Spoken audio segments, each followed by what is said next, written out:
Hi friends, welcome to my channel. இன்றைக்கி நம்ம சேனலில் யாரை பற்றி பார்க்க போகிறோம் அப்படின்னு பார்த்தீங்கன்னா அர்னால்டு. அவரை பற்றி தான் பார்க்க போகிறோம். வாங்க நம்ம வீடியோக்குள்ளே போகலாம். அர்னால்டு இவர் வந்து பார்த்தீங்கன்னா 1947 ஜூலை 30 ஆஸ்ட்ரியா அப்படின்ற ஒரு ஊரில் வந்து பிறக்கிறாரு. இவர் ஃபேமிலி வந்து பார்த்தீங்கன்னா அவர் சின்ன வயசுலேருந்து ரொம்ப கண்டிப்பாக வளர்த்துக்கிட்டு வராங்க. கண்டிப்பாக வளர்க்குறதா மட்டும் இல்லாமல் இவர் வந்து படிப்பில் ஃபோக்கஸ் பண்ணி வளர்த்துக்கிட்டே வராங்க. படிப்பில் ஃபோக்கஸ் பண்ணி வளர்த்துக்கிட்டே வரும்போது இவர் அவர் ஸ்கூல்லே வந்து ஒரு பெஸ்ட் ஸ்டூடெண்ட் அப்படின்ற மாதிரி வராரு. படிப்பில் மட்டும் இல்லாமல் ஃபுட்பால்லையும் அவங்க ஸ்கூல்லே இவர் தான் பெஸ்ட் பிளேயர் அப்படின்ற மாதிரி வராரு. இப்படி ரெண்டு பக்கம் ஒரு கலக்கிட்டு இருக்கிறத பார்த்துட்டு அவங்க அப்பா அப்பாவுக்கு வந்து ரொம்ப சந்தோஷம். நம்ம பையன் வந்து நல்லா படிக்கிறான், நல்லா ஸ்போர்ட்ஸ்லேயும் இருக்கிறான் அப்படின்னும் போது அவங்க அப்பா என்ன யோசிக்கிறாரு அப்படின்னு பார்த்தீங்கன்னா, நம்ம பையனை வந்து நம்ம ஒரு பெரிய லாயர் ஆகலாம் அப்படின்னு யோசிக்கிறாரு. அப்படியே ஆப்போசிட்டில் அவங்க அம்மா என்ன யோசிக்கிறாங்க அப்படின்னு பார்த்தீங்கன்னா, நம்ம பையனை வந்து ஒரு அக்கௌண்டன்ட் ஆகலாம் அப்படின்னு யோசிக்கிறாங்க. இவங்க ரெண்டு பேரும் இப்படி யோசிச்சுட்டு இருக்கும்போது அர்னால்டோட ஆசை என்ன அப்படின்னு பார்த்தீங்கன்னா, அவருக்கு சின்ன வயசுலேருந்து ஆசை என்னன்னா நம்ம வந்து அமெரிக்கா போய் ஹாலிவுட்டில் ஒரு படம் பண்ணி பெரிய ஹீரோ ஆகணும் அப்படின்றது அவரோட ஆசை. அதுக்காக அவர் என்ன பண்ணுறாருன்னா, தன்னோட 14 வயசு இருக்கும்போது ஜிம்மில் போய் ஃபிட்னஸ்க்காக ஒர்க் அவுட் பண்ண ஆரம்பிக்கிறாரு. இப்படி ஃபிட்னஸ்க்காக ஒர்க் அவுட் பண்ணிட்டு இருக்க அவர் லேட்டர் பீரியடில் ஹெவி வெயிட் தூக்க ஆரம்பிக்கிறார். ஹெவி வெயிட் தூக்க ஆரம்பித்து பாடி பில்டிங்க்கு ட்ரெயின் ஆக ஆரம்பிக்கிறார். இப்படி ஒரு பாடி பில்டிங் ட்ரெயின் ஆகிட்டு இருக்க டைமில் கரெக்டாக 1965 இந்த பீரியடில் வந்து பார்த்தீங்கன்னா அர்னால்டோட ஊரில் இருக்க எல்லா சின்ன பசங்களையும் வந்து ஆர்மியில் ஃபோர்ஸ் பண்ணி ஜாயின் பண்ண வச்சுட்டு இருக்காங்க. அதன் காரணமாக வந்து இவரும் ஆர்மியில் ஜாயின் பண்ணுறாரு. இவர் ஆர்மியில் ஜாயின் பண்ணி ஒர்க் பண்ணிகிட்டு இருக்க கொஞ்ச நாளே வந்து பார்த்தீங்கன்னா மிஸ்டர் யூரோப்பா ஜூனியர் அப்படின்னு வந்து ஒரு காம்படிஷன் வருது. அதில் போய் இவர் பார்ட்டிசிபேட் பண்ணுறாரு. இவர் வந்து பார்த்தீங்கன்னா ஃபஸ்ட் ப்ரைஸ் அடிக்கிறார். ஃபஸ்ட் ப்ரைஸ் அடிச்சோன்னே இவர் அவ்வளோ சந்தோஷப்படுறாரு. அவ்வளோ சந்தோஷப்படுத்திட்டு அடுத்தது வந்து இவர் இன்னொரு டார்கெட் வைக்கிறார். மிஸ்டர் யூனிவர்ஸ், இதை நம்ம ஜெயிக்கணும் அப்படின்னு டார்கெட் பண்ணி அதுக்காக ஒர்க் பண்ண ஆரம்பிக்கிறார். ஒர்க் பண்ணிட்டு இருக்கும்போது கரெக்டாக 1966 வந்து மிஸ்டர் யூனிவர்ஸ் வந்து நடக்குது. இவர் வந்து அவ்வளோ எனர்ஜியாக அவ்வளோ எந்தூசியாக போகிறாரு, நம்ம தான் ஜெயிக்க போகிறோம் இன்றைக்கி அப்படின்னு போகும்போது அவர் போய் கலந்துக்கிறார். ஆனால் அவர் வந்து பார்த்தீங்கன்னா அன்றைக்கி செகண்ட் ப்ரைஸ் அடிக்கிறாரு. அவர் வந்து ரொம்ப டிசப்பாயிண்ட் ஆனார். என்னடா நம்ம இவ்வளோ எனர்ஜெட்டிக்காக வந்தோம், நம்ம ஜெயிப்போம், நம்ம ஒரு பாசிட்டிவ் வைபோட வந்தோம், ஆனால் நம்மளுக்கு எதுவும் நடக்கல அப்படின்னு நினைக்கிறாரு. அதுக்கப்புறம் என்ன பண்ணுறாருன்னா, இவர் வந்து 1968 வந்து அமெரிக்காவுக்கு மூவ் ஆகிட்டு இந்த மிஸ்டர் யூனிவர்ஸை நம்ம ஜெயிச்சாகணும் அப்படின்னு சொல்லிட்டு அதுக்காக ரொம்ப ஹார்ட் ஒர்க் பண்ண ஆரம்பிக்கிறார். அதே வருஷம் மிஸ்டர் யூனிவர்ஸ் வந்து மறுபடியும் நடக்குது. அதில் வந்து ஃபஸ்ட் ப்ரைஸ் அடிக்கிறார். அதில் ஃபஸ்ட் ப்ரைஸ் பாட்டாக அடிக்கிறது இல்லாமல் தொடர்ந்து 4 வாட்டி வந்து மிஸ்டர் யூனிவர்ஸ் ஆகிறாரு. மிஸ்டர் யூனிவர்ஸ் ஆகிறது மட்டும் இல்லாமல் மிஸ்டர் ஒலிம்பியா அப்படின்ற ஒரு காம்படிஷனை வந்து கன்சிக்யூட்டிவாக 7 வாட்டி இவர் வந்து சாம்பியன் பட்டம் அடிக்கிறார்.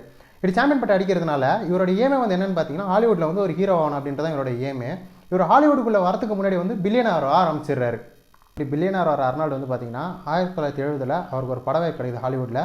ஹெர்குலிஸ் இந்த நியூயார்க் அப்படின்ற ஒரு படம் வாய்ப்பு கிடைக்குது. இது வந்து பார்த்தீங்கன்னா ஒரு லோ பட்ஜெட் படம். இது லோ பட்ஜெட் படம்ன்றதுனால மக்கள் மத்தியில் அவ்வளோ பெரிய எதிர்பார்ப்பும் இல்லை, அவ்வளோ பெரிய வரவேற்பும் இல்லை. அதனால் இந்த படம் வந்து பார்த்தீங்கன்னா ஒரு ஃபெயிலியரில் போய் முடியுது. அது வேறு நம்ம அர்னால்டு வந்து பார்த்தீங்கன்னா ஒரு ரஃப்பான தோற்றத்தில் இருக்கிறதுனால மக்கள் வந்து அவரை ஏற்றுக்கல. அப்போ வந்து மீடியா என்ன பண்ணுறாங்க அப்படின்னு பார்த்தீங்கன்னா, இவரை பற்றி கலாச்சி எழுத ஆரம்பிக்கிறாங்க. இவருக்கு வந்து பாடி பில்டிங் தான் கரெக்டு, இவர் எதுக்கு ஆக்டிங் தான் அப்படி கலாச்சி எழுத ஆரம்பிக்கிறாங்க. இருந்தாலும் அர்னால்டு வந்து பார்த்தீங்கன்னா அவங்க கலாய்க்கிறதுலாம் வந்து எதுவும் பெருசாக எடுத்துக்காமல் ஆக்டிங் மேலே கான்சன்ட்ரேட் பண்ணி ஆக்டிங் ஸ்கில்லை டெவலப் பண்ண ஆரம்பிக்கிறாரு. இப்படி ஆக்டிங் ஸ்கில்லை டெவலப் பண்ணிகிட்டே இருக்கும்போது தான் அவருக்கு ஒரு படம் கிடைக்குது, ஸ்டே அங்கர் அப்படின்ற ஒரு படம் வாய்ப்பு கிடைக்குது. அந்த படத்தில் வந்து நல்லா அவரோட ஆக்டிங் திறமையை காட்டுறாரு. மக்களோட வரவேற்பையும் பெறாரு. அந்த படம் வந்து ஒரு நல்ல ஹிட் அடிக்குது. இந்த ஹிட் ஆன பிறகு பார்த்தீங்கன்னா இந்த படத்தில் வந்து நடித்ததுனால இவருக்கு வந்து ஒரு அவார்டு தராங்க, குளோப் அவார்டு அப்படின்னு ஒரு அவார்டு தராங்க. அந்த அவார்டு ரிசீவ் பண்ணும்போது அவர் ஸ்டேஜில் ஒரு வார்த்தை சொல்கிறாரு, நான் வெறும் பாடி பில்டர் மட்டும் கிடையாது, நான் ஒரு ஆக்டரும் கூட அப்படின்னு இந்த ஒரு ஸ்டேட்மெண்ட்டை வைக்கிறாரு. இந்த ஸ்டேட்மெண்ட் வந்து யாருக்கு அப்படின்னு பார்த்தீங்கன்னா, அவர் அந்த ஃபஸ்ட்டு படம் ஃபெயிலியர் ஆகும்போது கலாச்சா எல்லாருக்குமே வந்து இந்த ஸ்டேட்மெண்ட்டை வந்து அவர் சப்மிட் பண்ணுறாரு. அதுக்கப்புறம் பார்த்தீங்கன்னா அர்னால்டுக்கு 1982 கெனான் த பார்பேரியன் அப்படின்ற ஒரு பட வாய்ப்பு கிடைக்குது. இந்த படம் வந்து பார்த்தீங்கன்னா பாக்ஸ் ஆஃபீஸ் ஹிட் அடிக்குது. அந்த படத்தோட ஹிட்டுக்கு அப்புறம் பார்த்தீங்கன்னா அர்னால்டு வந்து இந்த ஹாலிவுட்டோட பாக்ஸ் ஆஃபீஸே வந்து 30 வருஷத்துக்கு கட்டி ஆள்றாரு. கட்டி ஆள்றது மட்டும் இல்லாமல் அவரோட கரியர்லேயே பீக்குக்கு போகிறாரு. பீக்குக்கு போனதுக்கப்புறம் பார்த்தீங்கன்னா எல்லாரும் என்ன சொல்கிறாங்கன்னா, அர்னால்டு வந்து பீக்குக்கு போயிட்டார்ப்பா, அவரை டாமினேட் பண்ணுற மாதிரி இனிமேல் யாருமே வர முடியாது அப்படின்னு ஒரு பேச்சு போயிட்டே இருக்கும்போது அப்போ தான் ஒருத்தர் என்ட்ரி கொடுக்குறாரு. யாருன்னு பார்த்தீங்கன்னா சில்வஸ்டர் ஸ்டாலோன் அப்படின்றவர் வந்து என்ட்ரி கொடுக்குறாரு. உங்களுக்கு யார் சில்வஸ்டர் ஸ்டாலோன் அப்படின்னு நீங்கள் கேள்வி கேட்கலாம். அவர் யார் உங்களுக்கு சிம்பிளாக புரிகிற மாதிரி சொல்லணும்னா, நம்ம ராக்கி த பேல்போன் படத்தில் வந்து நடிச்சிருப்பார் பார்த்தீங்களா, அவர் தான் சில்வர் ஸ்டாலோன். அவர் வந்து என்ட்ரி கொடுக்குறாரு. அப்படியே நம்ம அர்னால்டு மாரி ஒரு பாடி பில்டிங், அவரை மாதிரியே ஃபைட், அவரை மாதிரி ஆக்ஷன், அவரை மாதிரி எல்லாமே பண்ண ஆரம்பிக்கிறாரு. ஒரு அர்னால்டுக்கு வந்து ஒரு டஃப் காம்படிட்டராகவே இருக்கிறாரு. அதுவும் அர்னால்டோட ஸ்டார்டிங் கரியரில் அர்னால்டோட பீக் கரியரில் இருக்கும்போது அவருக்கு ஒரு காம்படிட் கொடுக்குறாரு. அர்னால்டு பாக்ஸ் ஆஃபீஸ் கொடுத்தா இவரும் பாக்ஸ் ஆஃபீஸ் அந்த மாதிரி 2 பேரும் வந்து ஈக்குவல் கிளாஸில் போயிட்டு இருக்காங்க. அந்த மாதிரி டைமில் வந்து பார்த்தீங்கன்னா நம்ம ராக்கி பேர்போனில் நடித்தா நம்ம சில்வர் ஸ்டாலோன் என்ன பண்ணுறாருன்னு பார்த்தீங்கன்னா ராம்போ அப்படின்னு ஒரு படம் நடிச்சு ஹிட்டு கொடுக்குறாரு. அதுக்கப்புறம் அர்னால்டு ஃபேன்லாம் என்ன யோசிக்கிறாங்கன்னா, இப்படி ஒரு ஹிட்டு கொடுத்துட்டாரு நம்ம சில்வர் ஸ்டாலோன், நம்ம அர்னால்டு என்ன பண்ண போகிறார் அப்படின்னு நம்ம அர்னால்டு வந்து பார்த்தீங்கன்னா கமாண்டோ அப்படின்னு ஒரு படம் நடிக்கிறாரு. ரெண்டுமே ஈக்குவல் பாக்ஸ் ஆஃபீஸில் வருது. இதேமாரி காலங்கள் போயிட்டுருக்கு. அதேமாரி 2000க்கு நான் வரும். 2000 வந்து பார்த்தீங்கன்னா அர்னால்டோட சரிவு அப்படின்னு சொல்லலாம். அவர் இண்டஸ்ட்ரியில் வந்து அவர் சரி ஆரம்பிக்கிறார். அவர் நடிக்கிற எல்லா படமும் வந்து ஃபெயிலியரில் போய் முடியுது. இதேமாரி போயிட்டு இருக்கும்போது சில்வர் ஸ்டாலோன் வந்து நம்ம அர்னால்டை கூப்பிட்டு சொல்கிறாரு, நீ ஏன் தனியாக நடிக்கிற, நம்ம 2 பேர் சேர்ந்து இனிமேல் பணம் பண்ணலாம் போது சேர்ந்து பணம் பண்ண ஆரம்பிக்கிறாங்க. அர்னால்டு தனியாக நடிக்கும்போது ஃபெயிலியர் ஆன எல்லா படமும் வந்து சில்வர் ஸ்டாலோனோட சேர்ந்து நடிக்கும்போது பாக்ஸ் ஆஃபீஸ் ஹிட் அடிக்குது. இதேமாரி பாக்ஸ் ஆஃபீஸ் ஹிட் அடிச்சுக்கிட்டே இருக்க அர்னால்டு வந்து பார்த்தீங்கன்னா 2003 வந்து அரசியலில் வந்து நுழையிறாரு. அரசியல் வந்து பார்த்தீங்கன்னா கலிஃபோர்னியாவோட கவர்னர் பதவிக்கு வந்து நாமினேட் பண்ணுறாரு. நாமினேட் பண்ணும்போதே வந்து பார்த்தீங்கன்னா பிரஸ்லாம் வந்து கலாய்க்கிறாங்க, இவர் வந்து சினிமா தான் கரெக்டு, இவர் எதுக்கு அரசியல் வரன்னு கலைக்கும் போது நான் கண்டிப்பாக வந்து இதில் ஜெயிப்பேன் அப்படின்னு சொல்கிறாரு. அதேமாதிரி ஜெயிச்சு கவர்னர் ஆகிறாரு. அது மட்டும் இல்லாமல் அடுத்த எலெக்ஷனில் மறுபடியும் கவர்னராக உட்கார்றாரு.